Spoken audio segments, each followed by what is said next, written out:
The New Tech Times, a video magazine for the electronic age. In this edition, robots from fantasy to the factory. Will they prove to be friends or foes? Also, calling the plays by computer, a sports new technology love story. Later, a commentary by Chicago Sun-Times reporter Herb Gould, and a story about the film industry putting computers to work. All this and more in this edition of the New Tech Times. The New Tech Times is brought to you through a grant from Wausau Insurance Companies. Times change. Wausau works.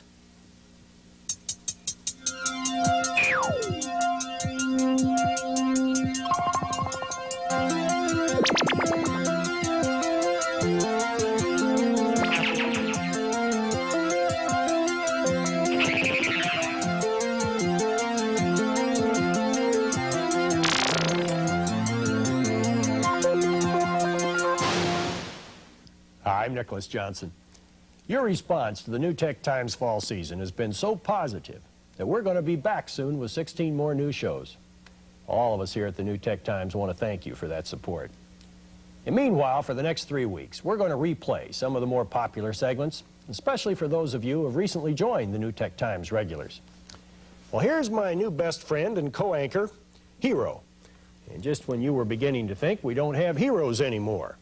Please turn off that light, it hurts my eyes. Now listen, Hero, if you're going to take over my job, you got to get used to the lights. It's part of television. You know, you can make one of these things yourself. I mean, if you can follow directions in these 1,200 pages of manuals from Heath. We hear about robots taking over factories. Are they about to enter our homes? Is this a joke or some kind of toy? Well, Hero's sales have far exceeded Heath's expectations. And there's some enthusiasts who are predicting a $20 billion robot market 15 years from now.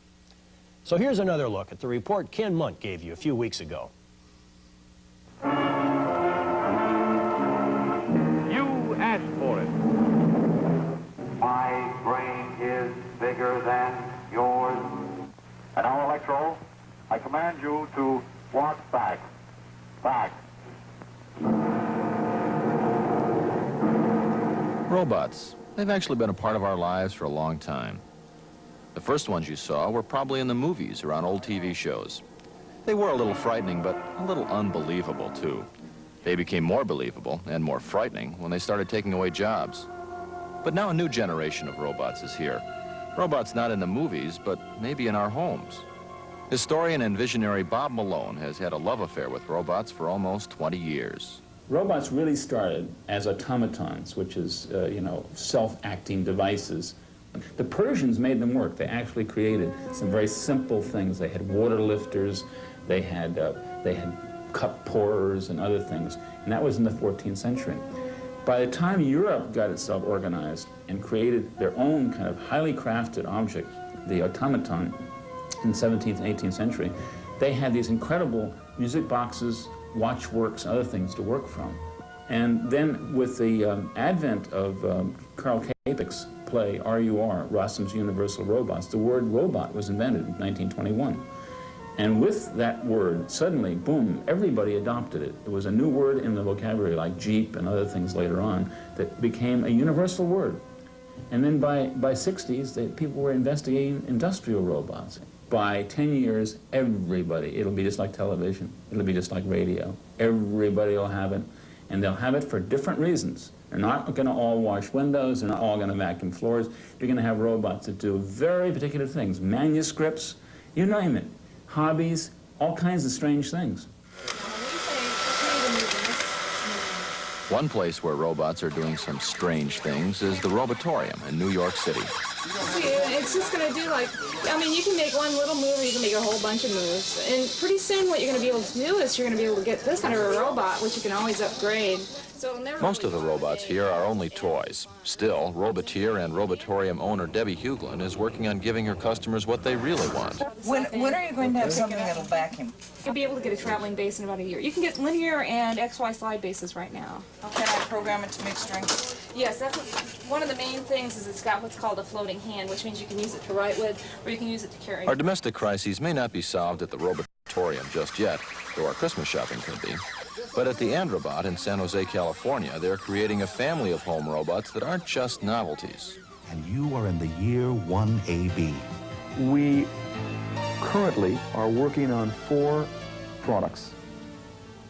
I'll name them for you quickly. I think you'll get a kick out of it. Androman, FRED, which is an acronym for Friendly Robotic Educational Device.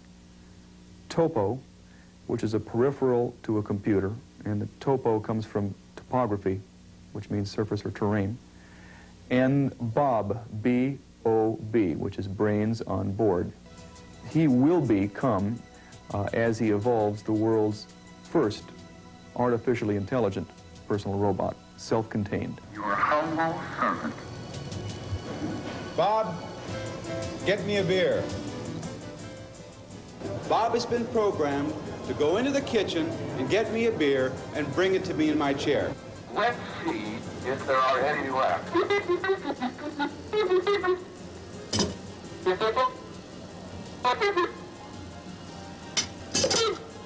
Bob walks and he talks, he sees, he thinks, he makes decisions for himself. He's going to make it as convenient for me as he can. He's going to turn so that the can is facing me. This Coke's for you. Bob can't really think, of course, Very good, Bob. but as long as you have an Andro fridge and $2,000, he can at least serve beer. Will home robots always be just expensive metal servants? Historian Bob Malone is hopeful that someday they'll actually make us more human. What it's going to do is it's going to force us to become far more human. What it's going to do is say, just doing dumb work isn't enough. We have to use our brains and our sensitivity to react to each other, to react to the environment, and to learn how to react to this more sophisticated technology. So what it's doing is going to force the entire human race to become more intelligent, more sensitive. Whether or not Hero can someday make us more intelligent and sensitive, today is of greatest interest to hobbyists and educators. But remember, you know, that was true of radio in the early 1920s, of home computers in the 1970s. Today's exotic electronics hobby has a way of becoming tomorrow's essential household item. We haven't talked about hobbyists before in the New Tech Times, and yet they're an essential element in our electronics story. They're doing something much more significant than just having a good time playing with their toys. Amateur radio operators, they've been back in the news in recent weeks. Hams gave us our first news of events in Grenada. Recently, they did some out-of-this-world communicating. Here's Dave Iverson's report. 1, solid motor ignition, and liftoff. Liftoff of Columbia and the first flight of the European Space Agency's Space Lab.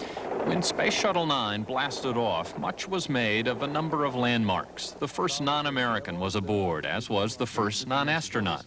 But it was also the first time an American space mission was probably greeted with as many yawns as it was applause. It wasn't even the lead story on some newscasts. The Earthbound Greyhound strike grabbed that honor. Space, it seems, has become more commonplace.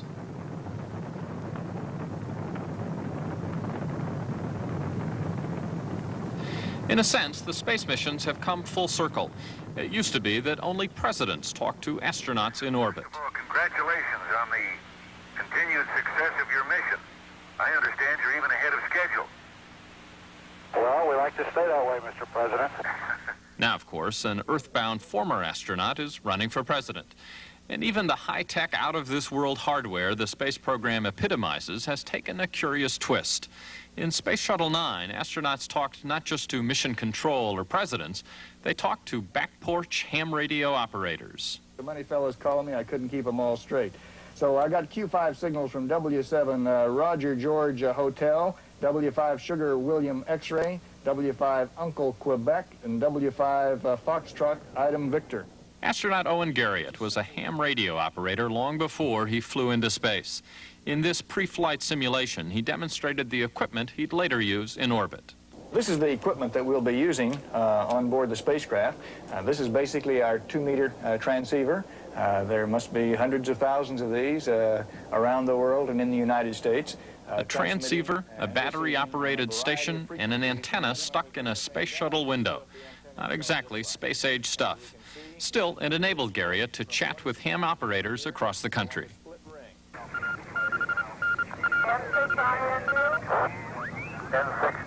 We will look for those orbits on which I'm going to be off duty. Then we'll see what part of the world's surface the spacecraft will be passing over. Then we have to check to see what the spacecraft attitude is, because if the spacecraft is oriented so that the window out through which our antenna is pointed is out to the stars, of course we cannot talk to the Earth. And so when the spacecraft attitude is such that the window is looking toward the Earth, then we can attempt some communication. The purpose of all this, Garriott says, is to show that space is indeed becoming more accessible. You don't have to be president to talk to astronauts anymore. The principal impact will be as a demonstration to the hundreds of thousands of amateurs and hams, not only in the U.S. but all over the world, that they can indeed play a personal role in space activities. There are over 1.5 million ham radio operators worldwide, 130,000 alone in this country and in Canada. Their organization is called the Amateur Radio Relay League. It is a technical hobby, but it's not one that really should scare people away. Most amateurs today are using equipment which is manufactured. They assemble it into a station which meets their particular needs, but this isn't any different than, for example, the hi-fi enthusiast who has a wide variety of equipment available and puts together the components that meets his particular needs. And I don't think most of us regard hi-fi as being that technical that we would shy away from it for that reason.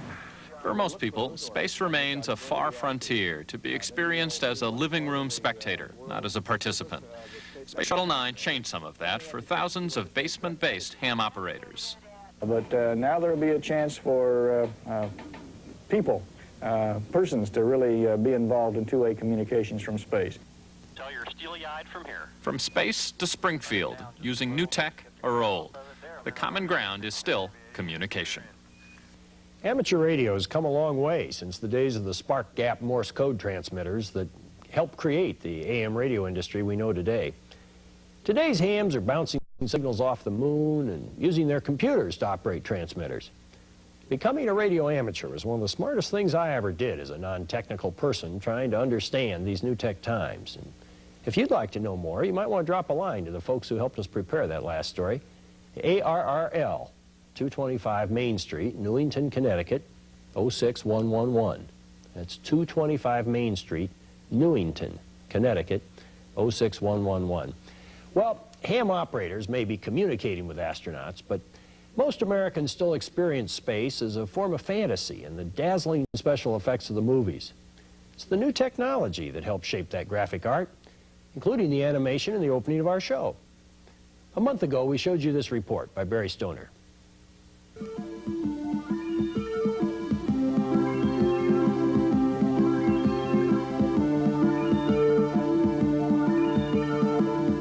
These are illustrations by Paul Zander. They could have been created by paint and brush on canvas, but they were not. They are electronically generated images. They were produced at the New York Institute of Technology with a digital pen, an electronic tablet, and a computerized palette. Here's how it's done. Some of the basics of the machine is the fact that the pen has an antenna and a microswitch.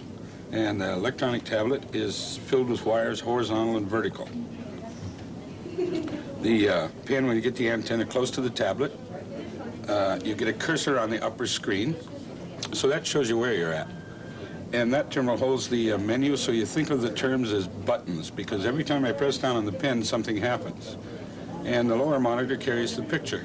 Now, to select colors, all I have to do is take the cursor, touch the color I want to use, and the palette disappears so I can work under here if I want to. But now the color's in the pen, and you simply draw with it just like any other pen. And when I want the palette to come back, I move the cursor off the bottom of the screen and then pick another color. And also, I have a fill button. Now, this allows you to pick up colors from the screen and fill areas solid or enclosed. Now, of course, this is much faster than paint.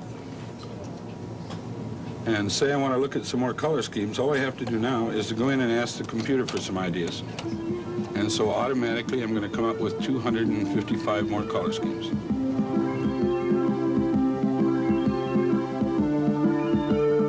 Zander and others are using new technology to create visual art.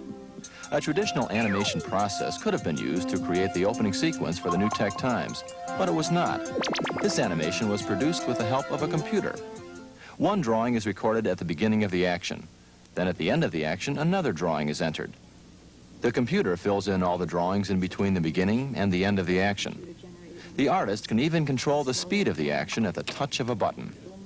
Another time-consuming process in traditional animation is the painting of each cell. With a computer, it's as simple as touching the electronic pen to the tablet. The look of traditional animation can be preserved, even though, as in this case, it's generated electronically. In the future, the illusion of three-dimensional animated worlds may be commonplace, as computers bring new possibilities to the electronic artist.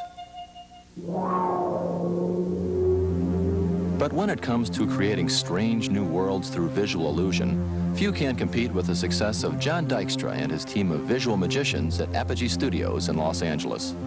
They created the special effects for the first Star Wars, Battlestar Galactica, the first Superman movie, and many other films and commercials. We use all manner of high technology, and it's really fun. I mean, for most people to come into contact with as much technology as we come into contact with on a daily basis, they would have to run 20 different companies.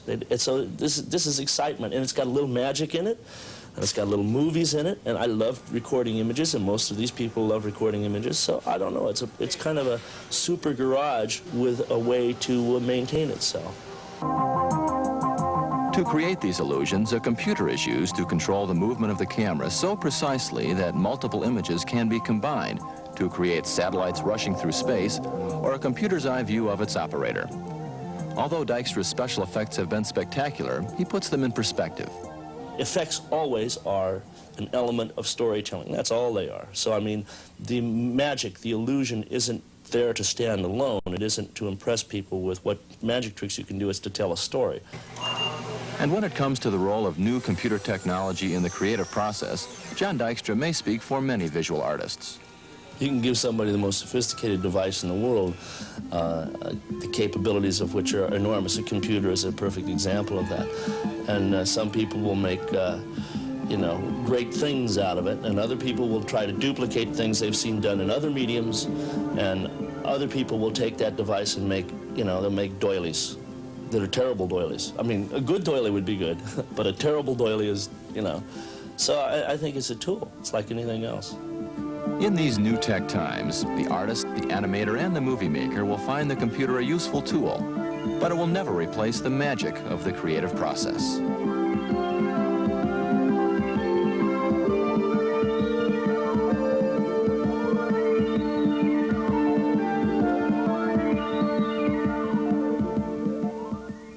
The stunning truth of the new technology is that what appears in large corporations and on movie sets today may be in our living rooms tomorrow. But what's in many of our living rooms today, during this holiday season, is families gathered around the beautiful flickering colored lights of television sets showing football games.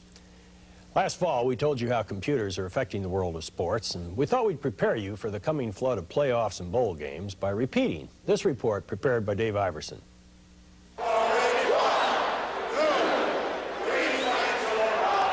Sports cliches are as important to the national pastime as hot dogs and beer. Read the sports pages during baseball season, and you're bound to find at least one of the following quotes. I seen the ball pretty good. I threw the ball pretty good. Or, I hit the ball pretty good.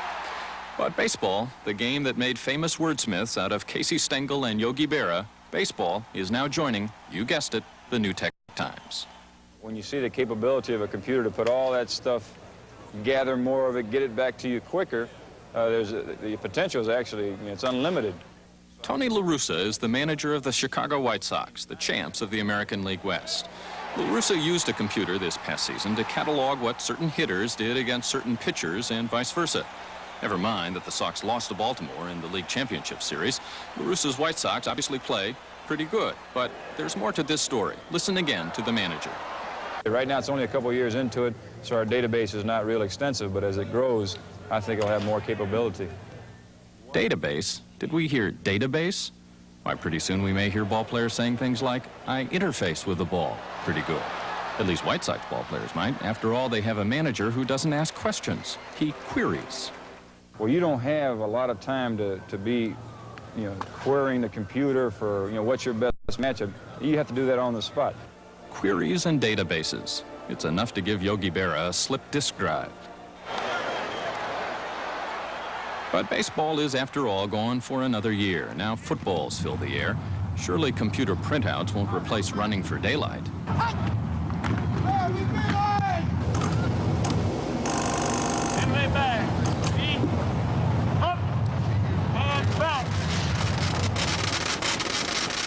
Yes, on the campus of Southern Methodist University, the home of Mustang Mania and the Pony Express, the alma mater of Dandy Don Meredith, yes, at SMU, the computer has found a home.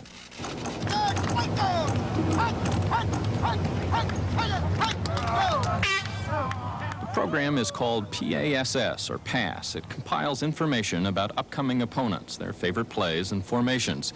It gives SMU coaches a better notion of what to expect on the football field. We may want to know all the plays that an opponent has run inside the 10-yard line going in to score. Well, that would take a number of man-hours that we just don't have time to do. But we can feed the information in, the rough information into the computer, and it'll organize it and send it back to us in a way that we can use it. It's a big time saver for us.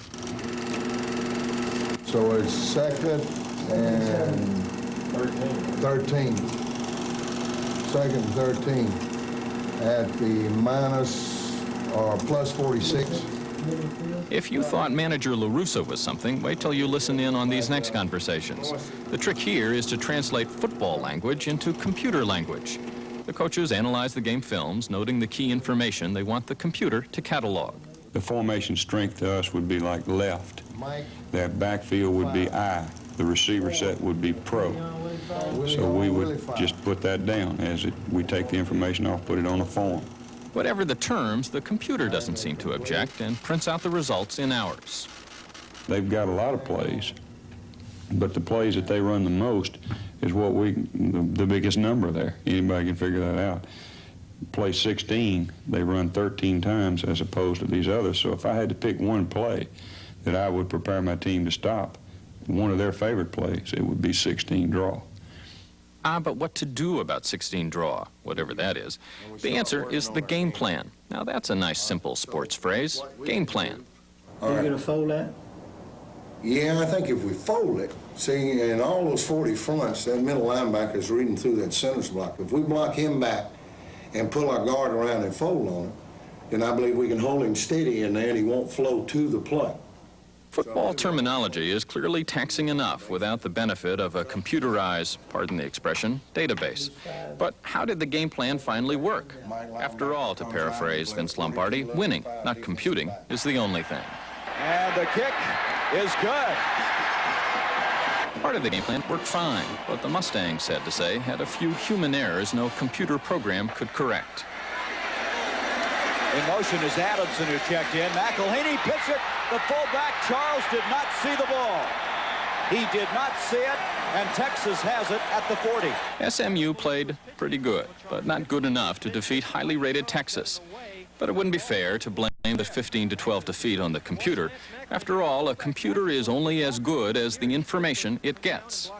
It's a confidence builder for us, too, in that we feel that, you know, if we feed information into the computer in the right manner, then we will get mistake-free information back.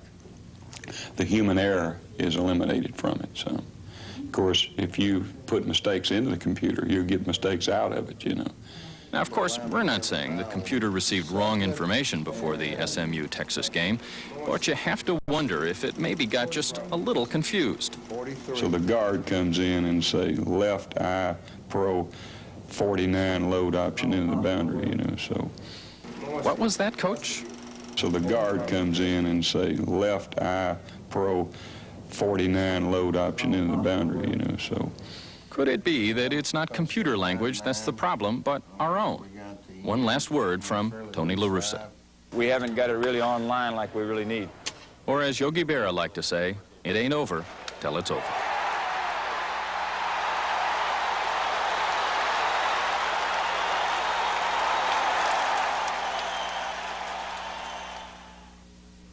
As it happens, it isn't over yet for SMU. The computer-assisted Mustangs will appear in the Sun Bowl soon. Their software sharpened, their databases lean and mean. Fortunately, not everyone takes computers and sports quite this seriously.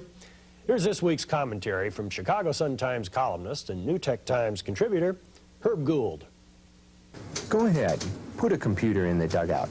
Let your Apple tell your slow-footed shortstop exactly where to play. Hit the ball right at him. If he's wearing a Cub uniform, he's still going to muff it. When it comes to decision-making, I'll take manager Billy Martin over Commodore 64 any day. Now, the NFL, that's an entirely different story. The NFL couldn't exist without computers. Pro football was using computers when the Defense Department was still skeptical about Xerox machines. What do you think Dallas Cowboy coach Tom Landry is hiding under that houndstooth hat anyway? A Coleco Atom or a balding head? And the NFL front office. Without an Atari 800, it would take them a month of Monday nights just to figure out who made the playoffs. If you're still not convinced, just consider the millions of cab drivers and other culture lovers who bet on pro football every weekend. They need a six-pack of floppy disks just to figure out the results, not to mention the point spreads. Now, if you'll excuse me, I have to call my Atari. From sports to robots. That wraps it up for this week. I'm Nicholas Johnson. Join us next week on the New Tech Times. Hero, that's join us next week on the New Tech Times. See you next week.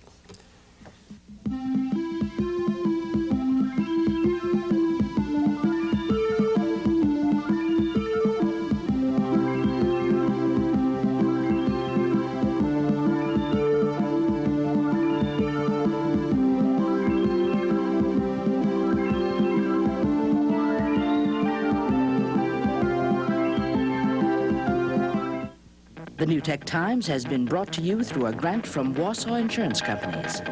Times change. Wausau works. For discount information and copies of the booklets How to Buy a Home Computer and How to Buy a Telephone, send $1 to the New Tech Times, 821 University Avenue, Madison, Wisconsin, 53706.